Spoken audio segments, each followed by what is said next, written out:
Hidden in the mist-shrouded mountains of Ecuador and Colombia, a forgotten treasure waits. For thousands of years, indigenous people spoke of a glowing orange fruit, a powerful reset for the body's internal workings. This was no ordinary source of vitamins. It functioned as an intricate internal purification agent. Ancient oral traditions, supported by ethnobotanical records, confirmed that this plant was the principal remedy for metabolic overexertion. It was a potent biological cleanser, particularly after periods of excessive alcohol consumption, revitalizing the liver and rapidly soothing an agitated digestive system. In the early dawn light filtering through the mountains, this fruit was consumed as a thick, pulped nectar. Despite its dark, earthy appearance, it offered a flavor profile reminiscent of lime, rhubarb, and pineapple. Known as the golden fruit of the Andes, it held such remarkable vitality that by the mid-20th century, scientists speculated it would eclipse the orange as the world's preferred breakfast beverage. But like many of nature's most potent gifts, it was relegated to obscurity, not due to lack of merit, but because its intricate biological makeup proved too complex for the demands of the modern world. This remarkable fruit is the naranjilla, scientifically identified as Solanum quitoense. Long before European voyagers first set foot on South American shores, Solanum quitoense was a foundational element of Andean health practices.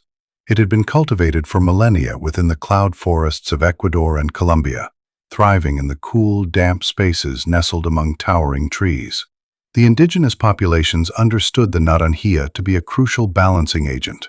Their diets, frequently rich in roasted meats and dense proteins, were complemented by the acidic, enzyme-packed juice of the naranjilla.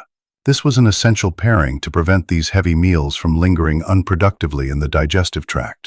Upon their arrival in the 1550s, Spanish chroniclers were immediately captivated by the fruit's distinctive appearance and refreshing qualities. Early colonial dispatches described the naranjilla as one of the New World's most exceptional fruits, specifically lauded for its efficacy in addressing blood disorders and for its cooling effect on individuals suffering from high fevers. By the close of the 19th and the dawn of the 20th century, the naranjilla had expanded its reach beyond its mountainous origins, attracting the attention of Western entrepreneurs. In the 1930s, a significant initiative was undertaken to export naranjilla juice to markets in New York and London.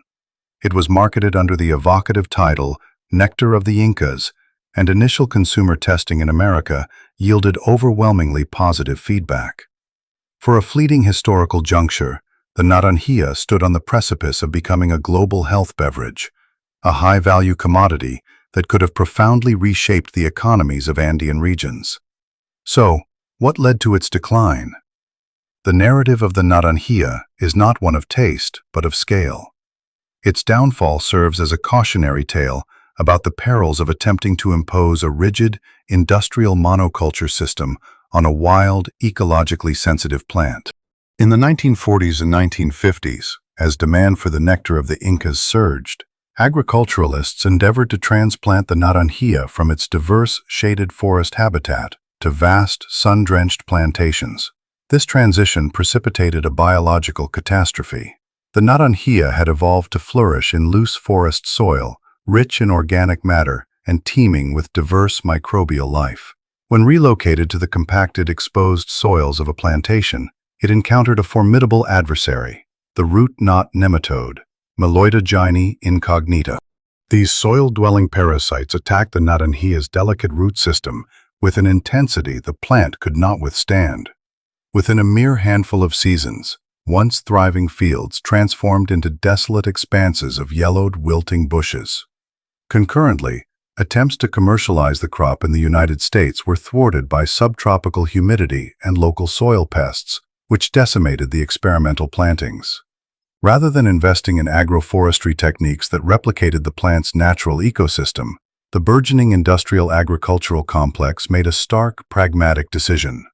It was the era of the Green Revolution, a period that favored hardy crops resilient to chemical treatments and capable of being grown in endless, uniform rows. The Valencia orange was easily adaptable to large-scale cultivation. The naranjilla, however, proved temperamental. leading the industry to abandon it. A detailed examination of the naranjilla's chemical composition reveals the profound error in sidelining this fruit.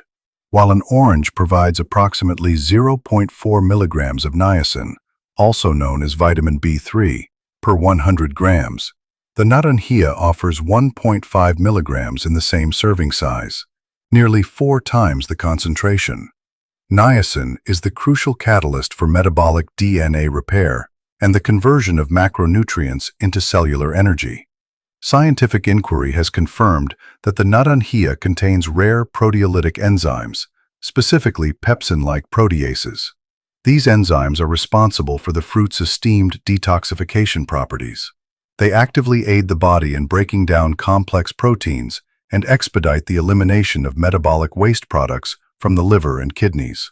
The green pulp is also exceptionally rich in chlorogenic acid, an antioxidant commonly associated with green coffee beans.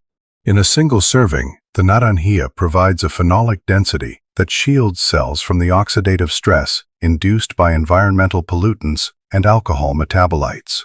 It contains 640 international units of vitamin A, significantly more than many citrus varieties, and approximately 31 milligrams of vitamin C per 100 grams. The decline of the naranjilla was further exacerbated by the physical characteristics of the fruit itself, which rendered it an unsuitable candidate for industrial agriculture. Unlike the orange or the apple, the naranjilla is covered in a fine layer of brown fuzz known as trichomes. These hairs contain protective alkaloids that deter pests in their natural habitat. However, for industrial processing facilities in the 1960s, they presented a considerable logistical challenge.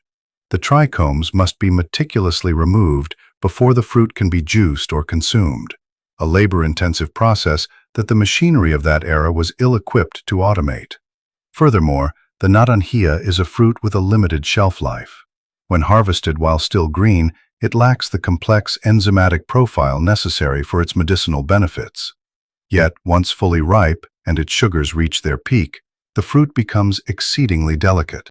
It cannot be piled high in crates or transported in heated containers across vast distances without sustaining damage and fermenting. It requires a precise environmental balance, temperatures between 60 and 80 degrees Fahrenheit, high humidity, and partial shade. Because it resisted adaptation to full sun and the chemically intensive fields that characterized 20th century farming, it was deemed economically unfeasible. Nevertheless, for the home gardener or permaculture enthusiast, the naranjilla represents the ultimate forest-to-glass detoxifier.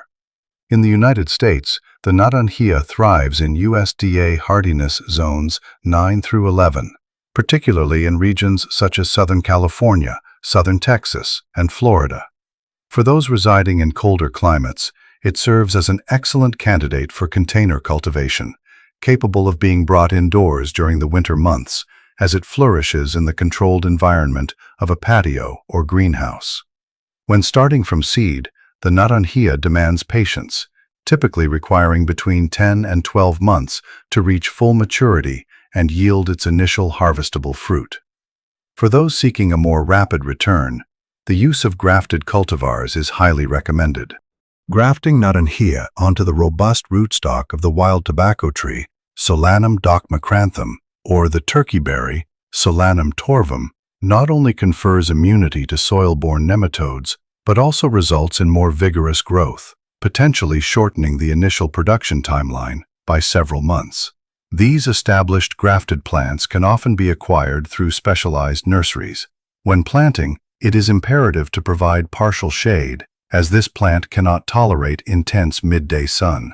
It requires rich, well-draining soil and consistent moisture to emulate its native cloud forest conditions. To enjoy this nectar at home, the traditional Colombian lulada preparation is the standard. The fruit is halved, the pulp is scooped out, and then mashed with a touch of lime juice, water, and a natural sweetener over ice. During the autumn months, the fruits can also be transformed into preserves, where the heat stabilizes the enzymes, resulting in a tangy jam. However, it is important to note that because the naranjilla is a member of the nightshade family, Unripe green fruits contain higher concentrations of solanine-like alkaloids, which can lead to digestive discomfort. Ensure the fruit is fully orange and yields to gentle pressure before consumption. When harvesting, gently rub the fruit with a cloth to remove the fuzzy exterior, thereby preventing potential skin or eye irritation. Individuals with known sensitivities to the Solanaceae family, such as those who experience adverse reactions to tomatoes, eggplants, or peppers, should exercise caution, as the plant's alkaloid profile may trigger inflammatory responses. A word of caution is warranted. While the fruit is a remarkable source of health benefits, it belongs to the nightshade family. There are poisonous look-alike species, such as the tropical soda apple, Solanum viarum, or horse nettle, Solanum carolinense. These plants produce yellow or orange fruits that may superficially resemble a small naranjilla, but are in fact toxic. They are distinguishable from the naranjilla by its characteristically large, broad leaves, which can grow up to 18 inches, and often feature distinct purple veins and a velvety texture. The toxic lookalikes possess much smaller, deeply lobed leaves and more prominent thorns. As a general rule, casual foraging in areas that may have been treated with pesticides or herbicides should be avoided, and only plants with 100% positive identification should be consumed. It is crucial to understand that while historical and biological benefits are well documented, this information is provided for educational purposes only and does not constitute medical advice. A healthcare professional should always be consulted before making any dietary changes for medicinal reasons. The naranjilla is far more than just a small orange fruit. It is a testament to the resilience of the Andean cloud forest and a potent reminder that the modern food system is frequently founded on the most convenient crops rather than the most nourishing ones. Therefore, cease settling for diluted store-bought citrus that has been engineered for shelf life rather than vital energy. Cultivate the fruit that indigenous cultures have relied upon for millennia to restore their bodies. We look forward to seeing you in the garden.